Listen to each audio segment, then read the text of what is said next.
Hey everyone, it's Tomer, and welcome back to another Budget Commander. Ravnica Allegiance cards are still being spoiled at the time of recording this video, but when Teysa Karlov was revealed, I immediately fell in love with my new favorite Orzhov commander, and I couldn't hold off brewing with her, so here we are with an early budget brew. Before we begin, just a quick reminder, this video is meant to be an overview of the deck building process. If you are interested in reading a more in-depth guide to Teysa Karlov, please check out the accompanying article in the video description where I go into way more detail about every aspect of the deck and offer hundreds of card options to build with. With that out of the way, let's talk Teysa. The main reason to play Teysa Karlov is for her first ability, quickly coined Death Harmonicon by the Magic community, which doubles all death triggers of permanents you control. Getting double value out of her death triggers is absolutely insane, especially in Orzhov since the color pairing has an endless supply of powerful cards with death triggers that we can abuse in the deck.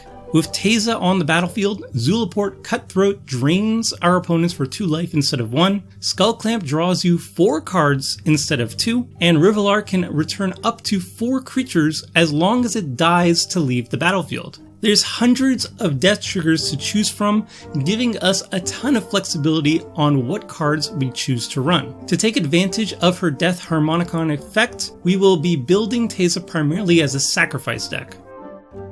Teysa's other ability buffs our tokens by giving them lifelink and vigilance. While not as powerful as her Death Harmonicon ability, it's still a potent effect and worth including in a token sub-theme, especially if her token generators synergize with her sacrifice theme, such as cards like Hallowed Spirit Keeper, Zathrid Necromancer, and Field of Souls. With Teysa on the battlefield, our tokens do an even better job defending our life total and keeping us in a comfortable position. So our deck building goal with Teysa Karlov will be primarily a sacrifice deck with a token sub-theme that synergizes with her sacrifice theme. There's also potential to explore a life gain theme as well, but this video will stay focused primarily on sacrifice and tokens. The first part of any sacrifice deck is the sacrifice fodder. Some of the best options will be creatures that produce multiple sacrifice targets in a cheap and mana efficient way. Cards like Reassembling Skeleton, Doom Traveler, and Sengir Autocrat all provide multiple sacrifice targets for our sacrifice outlets. In fact, the entire Orzhov mechanic from Ravnica Allegiance, the Afterlife mechanic, provides the ideal sacrifice fuel for the deck, so cards like Tithe Taker and future cards not yet revealed when I recorded this video will be excellent inclusions in the deck. There's also great sacrificial options that provide other kinds of utility instead of multiple bodies. Boreas Charger can ramp us, Dutiful Attendant gets back creatures from our graveyard, Corpse Augur draws cards, and Archon of Justice exiles any permanent. All of these are doubly effective with Teysa Karlov on the battlefield, which makes these great cards simply amazing when she's on the field. The second part of any sacrifice deck are cards that can sacrifice our creatures on demand, called sacrifice outlets or sac outlets. In general, the best sacrifice outlets cost no mana to activate, are repeatable, and have a useful effect. Some of the best sac outlets include Ashnod's Altar for sweet ramp and combo potential, Viscera Seer as a cheap 1-drop on a creature, and Sadistic Hypnotist, which never fails to get groans from the rest of the table as you strip the hands of all your opponents with Sadistic Glee. There's a few sac outlets that are clunkier to use but make up for it with more powerful effects, like Aiali, Eternal Pilgrim's ability to repeatedly exile non-land permanents at instant speed for just 3 mana. We have our sacrifice fodder and sacrifice outlets, but there's also some amazing cards that reward us for killing other creatures as well. For ramp, we've got Pawn of Ulamog and Sifter of Skulls, both creating an army of Eldrazi tokens that can be sacrificed to ramp our spells or sacrificed in other ways. We also have Pitiless Plunderer and Revel in Riches, which bury us in treasure for doing our thing, and in fact, Revel in Riches doubles also as a win condition for our deck, which is extra sweet. Obviously, Teysa Karlov also doubles the output of all these cards, which make good cards even better. Sacrificing stuff can also draw us a ton of cards. Grimharu Specs, Midnight Reaper, Harvester of Souls, and Dark Prophecy all reward us with cards for sacrificing creatures. Again, Teysa Karlov doubles the amount of cards we're drawing, so we're drawing an absurd amount of cards, which is the best thing you can do in Magic. There's some great token generators that trigger from creature deaths. We've already mentioned Pawn of Ulamog and Sifter of Skulls. There's also Ogre Slumlord, Requiem Angel, Field of Souls, and Open the Graves, all pumping out a steady stream of tokens every time we sacrifice a creature. And again, Teysa doubles our token generation. We can use these tokens to protect our life total, sacrifice them for value, and eventually overwhelm our opponents with a giant army. Since we have all these great token generators already, there's a few cards we can throw in that make these cards absolutely absurd. The first is, of course, Anointed Procession, which doubles the amount of tokens we create, or quadruples them with Teysa if they were created by death triggers. This is bonkers good with all the token generators already mentioned, both creature tokens and treasure tokens. There's also Divine Visitation, which not only replaces our weenie tokens with beefy angels, but also has powerful synergies with cards like Requiem Angel, which lets us create infinite angels and likely win the game with a sack outlet, for example Blasting Station. Speaking of combos, Teysa Karlov has access to many combo options.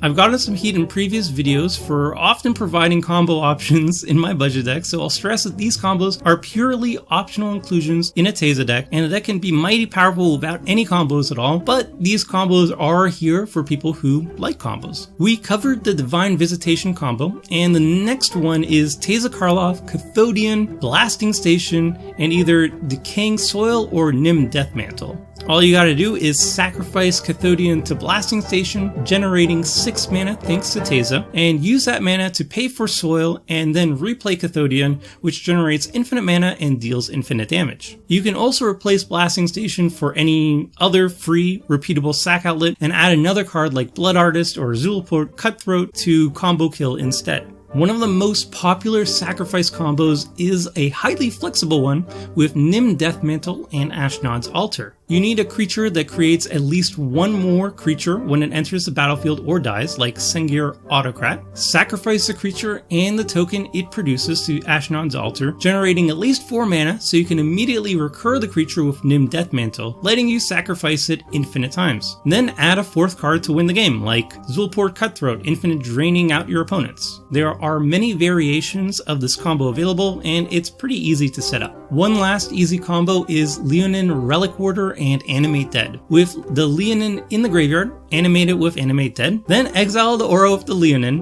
which then causes you to sacrifice it, returning Animate Dead, and letting you target the Leonin again to reanimate it. Just add a win condition to this infinite loop, like Zulaport Cutthroat, easy peasy. And that's it for the card analysis. There's a lot more cards to talk about, but I wanted to keep this video short, so if you're interested in a more in-depth guide to the deck, check out the accompanying article. And now it's time to check out the budget deck lists.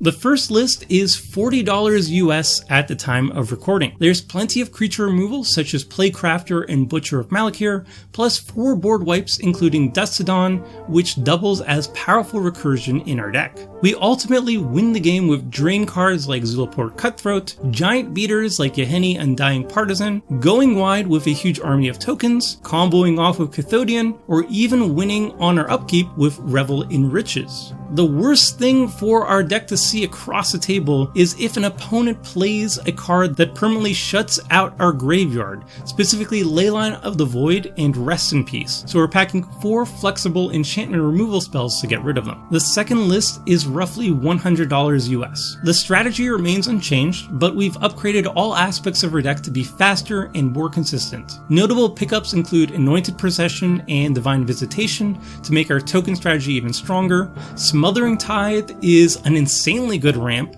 that makes our Revel in Riches win even easier, and better sack outlets and combo potential with the inclusion of Ashnod's Altar and Nim Deathmantle. Finally, the third list is around $200 US currently. There's more minor upgrades throughout the deck, notably picking up another great sack outlet with Phyrexian Altar, land tutor staples like Land Tax and Weathered Wayfarer, swapping Butcher of Malakir for a better, cheaper version in Grave Pact, and adding powerful tutors like Diabolic Intent and Sidisi Undead Vizier to make our deck more consistent. All these upgrades are focused on speed and consistency. And that's it for budget Teysa Karlov. I hope you enjoyed my take on the commander, and if you're interested in a more in-depth look into all the card options to build her, check out the article in the video description.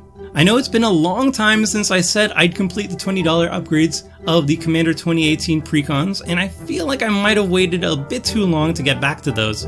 So I might just abandon them and go forward with newer commanders from Ravnica Allegiance. Please let me know what you think I should work on next in the comments section below, because yes, I do read all the comments. So until next time everyone, see ya! Thanks for watching the video. If you liked it, help us out by clicking that like button down below. And to keep up with the latest and greatest, click on the subscribe button, and don't forget to hit that bell icon to get alerts whenever we have new videos. And if you want to check out similar videos, click on the links here and here.